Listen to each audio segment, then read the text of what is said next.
Okay, so we're going to try and understand at an intuitive level the Cayley Hamilton theorem, which tells us that every square matrix satisfies its own characteristic equation. So we'll build this up just by looking at an example to begin with. So we'll go with a 2 by 2 square matrix. Let's have 2, 4, 3, 1 as our example. So this is our matrix M. So then if we want to find, first of all, what is its characteristic equation, so we're essentially going to take lambda times the identity matrix and subtract our matrix M, and then set its determinant equal to 0. So we're going to have lambda minus 2, and then we just have 0 minus 4, 0 minus 3, and then lambda minus 1 for the bottom right entry. And then if we want the determinant of this, we just multiply. We've got lambda minus 2 times lambda minus 1, take away negative 3 times negative 4, so take away 12. And then expanding this, we've got lambda squared minus 3 lambda, we get a plus 2 minus 12, so minus 10.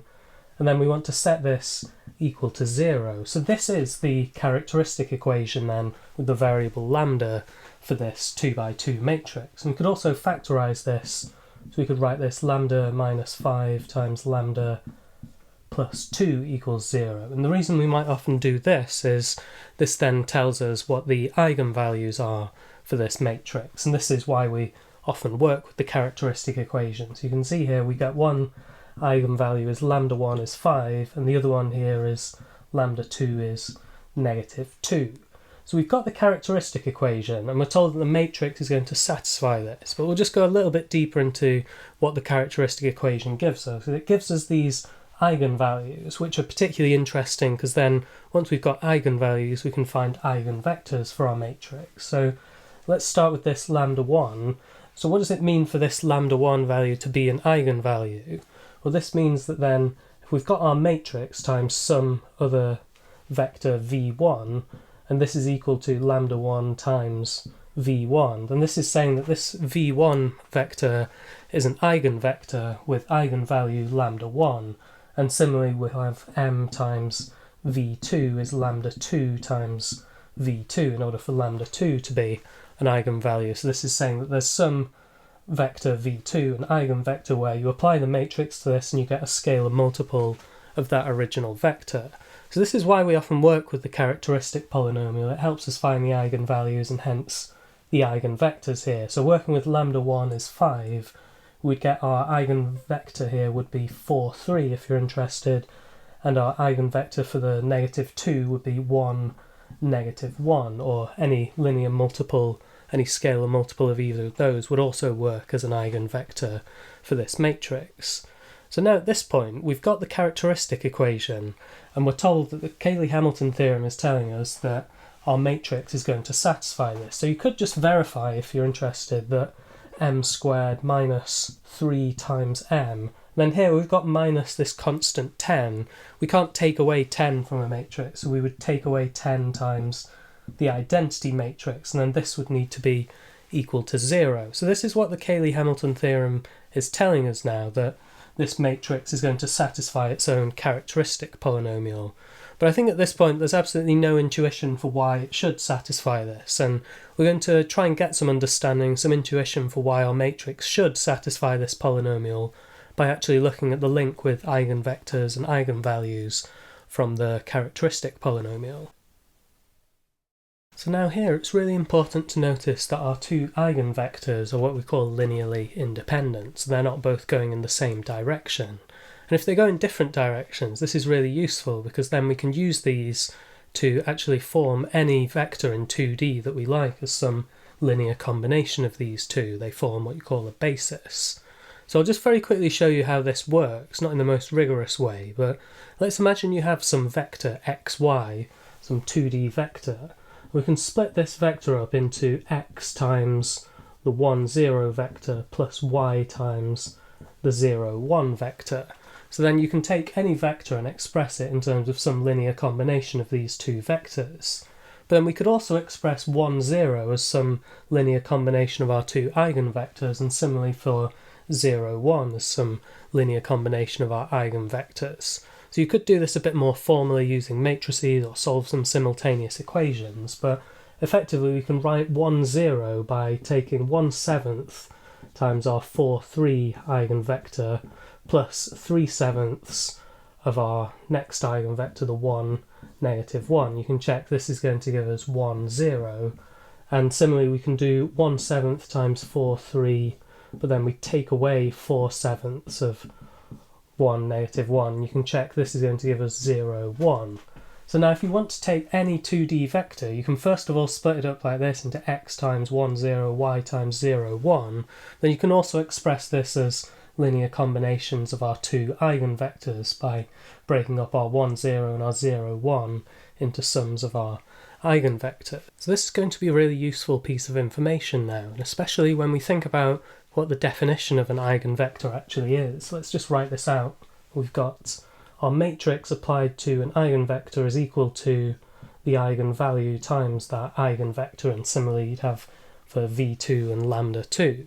But then we can also express this as lambda1 times the identity matrix times v1, so that then we can subtract all of this on the right hand side and get a matrix expression which is going to be equal to 0. So we get m minus lambda1 times the identity matrix applied to our eigenvector v1 is going to be equal to 0, or the 0 vector.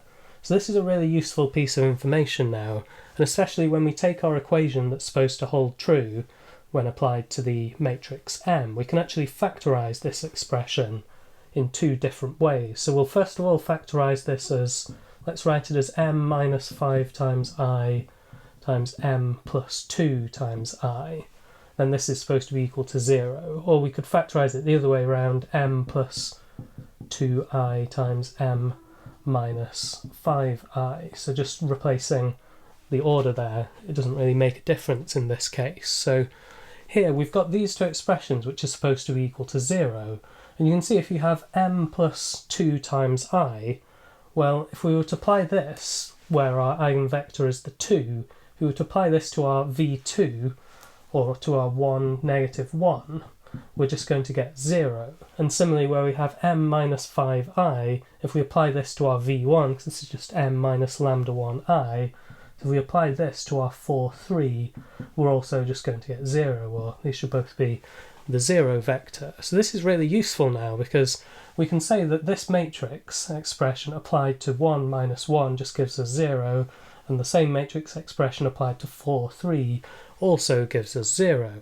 But the implications of this are really big now, because as we've just seen, any xy, any two-dimensional vector, can be expressed as some sort of linear combination of these two eigenvectors. So now we can take any different xy, any 2D vector, and apply this matrix product to it, and we're just going to get 0, because we can express our xy as sums of 1 minus 1 and 4, 3, then applying the matrix product to these, we now see, using our knowledge of eigenvectors and eigenvalues, that we're just going to get 0.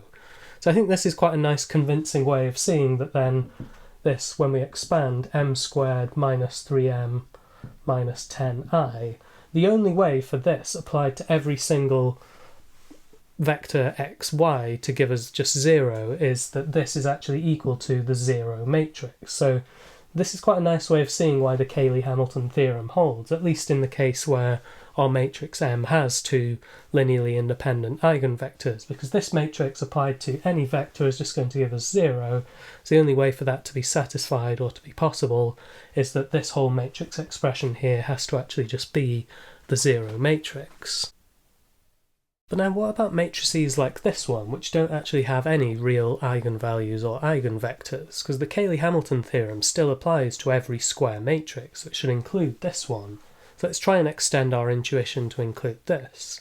So we look at the characteristic polynomial for this matrix. We do lambda times the identity and then subtract the matrix. We're going to have the determinant of just lambda, then we've got 1 minus 1, and here lambda minus 0 gives us another lambda. So this gives us just lambda squared plus 1, then this needs to be equal to 0. This is our new characteristic equation, which doesn't have any real solutions, but it does have imaginary or complex solutions. So we can write this as lambda plus I times lambda minus I equals 0. So then you can see that our eigenvalues are actually just imaginary. So we have lambda 1 is negative I and lambda 2 is positive I. And for each of these corresponding eigenvalues, you can work out the eigenvectors. So in the first case where we've got negative I, our eigenvector is going to be negative I1. So we'll write this as, let's call this V1. And here for lambda 2, we get V2, our corresponding eigenvector is, this is going to be I1, or any scalar multiple of either of these would also work as our eigenvector there. So now, just like before, we can actually use these to form a basis, so we can express any 2D vector in terms of linear combinations of each of these. They might just be linear combinations using complex numbers. So I'll skip the steps behind how we would actually derive this, but you can show, if you're interested, that if you have I divided by 2 times V1, and then take away I divided by 2 times V2, you'll get 1, 0, our first, just our x-coordinate effectively there. And similarly, we could also have a half of V1 plus a half of V2 is going to get us 0, 1, so just our 1 in the y entry there. So we really can make any 2D vector xy from each of these eigenvectors V1 and V2 using the same sort of argument as before. So then again, when we say that our matrix has to satisfy its characteristic equation, we can write our characteristic equation, instead of m squared plus the identity matrix equals 0, we'll write it as m plus I times the identity matrix times m minus I times the identity matrix.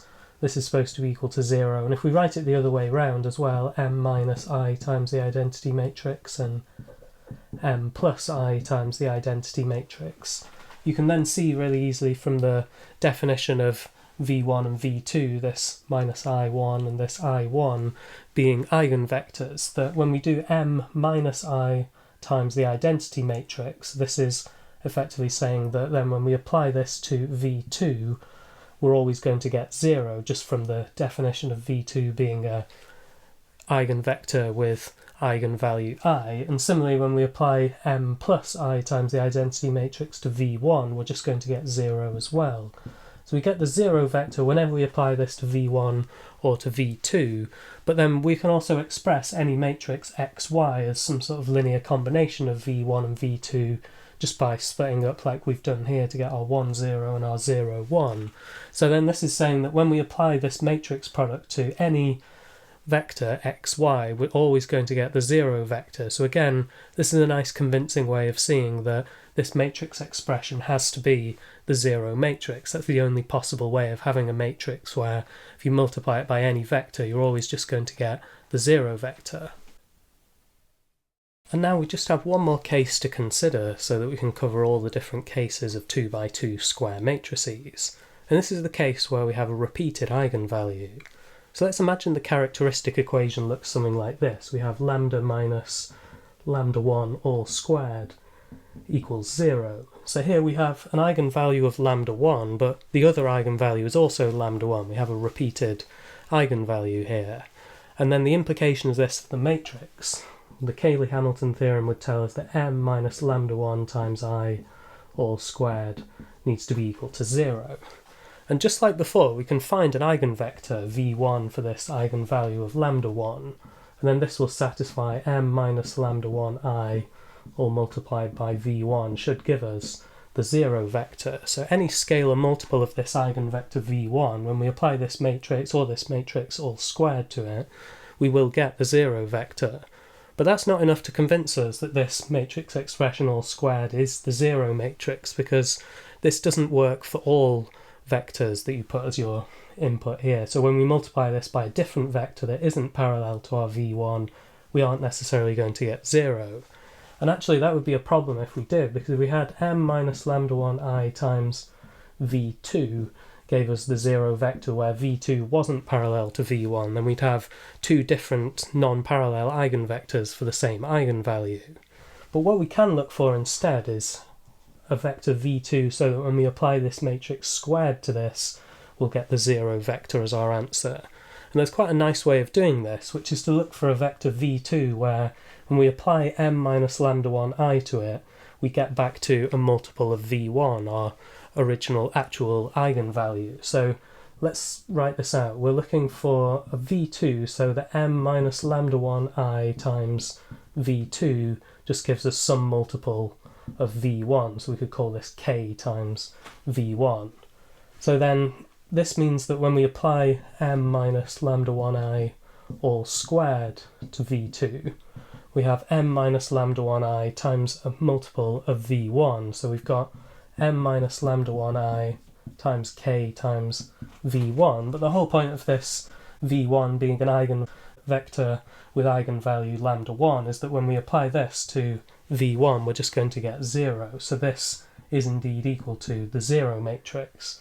So then this would be sufficient then to convince us that this matrix expression all squared is equivalent to the 0 matrix, because when we apply it to, first of all, to v1, we would get the 0 vector, and then we've also managed to get another different non-parallel vector v2 where we apply this matrix all squared to it, and we also get the 0 vector. So these two non-parallel vectors we've seen before could also be used to form a basis from which we could generate any two-dimensional vector then. So it would say that this matrix expression all squared applied to any 2D vector would give us the 0 vector, and hence this would be equivalent to the 0 matrix. So what we're actually looking for now is we want a vector v2 which is not a scalar multiple of v1, so it's not parallel to v1, and we want this such that m minus lambda 1 times I times v2 is equal to some multiple of v1. And now to show that this is possible, let's start with this m minus lambda 1 times I matrix. So if m minus lambda 1I is equal to the 0 matrix, then it's reasonably clear why this squared should be equal to 0. So we can disregard this case as a special case where it's going to be more obvious why it's 0. And in this case where it's not 0, we still have that the determinant of m minus lambda 1 times I is 0. So this is still a singular matrix even if it's not identically the 0 matrix. And the determinant here is 0. We can think of this from the fact that lambda 1 is an eigenvalue of m. This is almost the defining equation saying that lambda 1 is an eigenvalue of the original matrix m. So it's a singular matrix, but it's not the 0 matrix, and because we're just working in this 2 by 2 case, we can think then about what the image of this matrix m minus lambda 1I is. So it's either going to be the whole plane, it could be a line, or it could be a single point. And we would only get a single point if it was actually identically equal to the 0 matrix. And we know because it's singular that its image can't be the whole plane because the area scale factor has to be 0. So actually what we're saying then, because the determinant's 0, in this special 2 by 2 case at least, the image of this matrix m minus lambda 1I has to be just a single straight line or a single vector in all of its scalar multiples. So this means that there is some vector which we can call v2, so that, let's write this out, m minus lambda 1I times v2 is equal to some other vector which is not just the 0 vector. And the whole point of having this vector, let's call this w now, this is telling us that the image of m minus lambda 1 times I is just going to be the set of all scalar multiples of this vector w, so all real or whichever field we're working over, I suppose this would work, all scalar multiples of this vector w here is our image of the matrix m minus lambda 1I. So now we want to actually show that this vector w is a scalar multiple of our original eigenvector v1, and we'll do this by contradiction. So let's assume that this w isn't just some scalar multiple of our original eigenvector v1, and then let's see what happens when we apply this matrix m minus lambda 1 times I to this new vector w then. So then we get m minus lambda 1I times w. Because the image of this matrix is just all of these linear multiples of the vector w, this is going to be equal to some constant, let's call it mu, times w. But then this gives us a problem now, because we can subtract mu times the identity matrix times w from the right hand side, giving us just 0 on the right hand side. And then this would turn into m minus lambda 1 plus mu times I. All of this times our vector w will be equal to the 0 vector. So can you see how this is a problem now, that we've taken away this mu times w onto the left-hand side, and now we've ended up with, it almost looks like we've got a new eigenvalue and hence a new eigenvector for m, where this new eigenvector isn't just parallel to our original eigenvector v1. But here we're in the case where we've only got one eigenvalue and one eigenvector up to scalar multiples. So the only possibility here would actually be that mu would have to be equal to 0. But then we're working in this case where we want something that's not just equal to 0. So the only way to resolve this then is that actually our w vector has to be a scalar multiple of v1. So then we can say that if w is a scalar multiple of v1, then we have, as we were trying to show, m minus lambda 1 times I multiplied by this new vector v2, which isn't parallel to v1. This does give us something which is a non-trivial scalar multiple of our original eigenvector v1. And this is really useful now because then we can start to see how this all comes together, that when we square this and apply this to v2, we get m minus lambda 1 I times k times v1, which of course just gives us 0 because lambda 1 is an eigenvalue of this eigenvector v1 for the matrix M. So it doesn't matter that we've multiplied by a constant there, we just get 0. So this matrix expression squared times v2 gives us 0, and just from the fact that we've got an eigenvector v1 with eigenvalue v lambda 1 there, when we apply this to v1 we're going to get the 0 vector, so when we apply this squared to v1 we're also just going to get the 0 vector. And now we've got v1 and v2, both of which we apply this matrix to them and we get the 0 vector, but importantly now v1 and v2 are linearly independent of each other, they're not parallel. So we've actually got a basis now which we could use to form any 2x2 vector. So I think this is really interesting. It obviously got more complicated in this final stage where we've got the repeated eigenvalue, but this intuition in the 2x2 case does extend, where we can think of this as our matrix expression has to be equal to 0 because when we apply this to any 2x2 vector, we're just going to get the 0 vector out as our answer.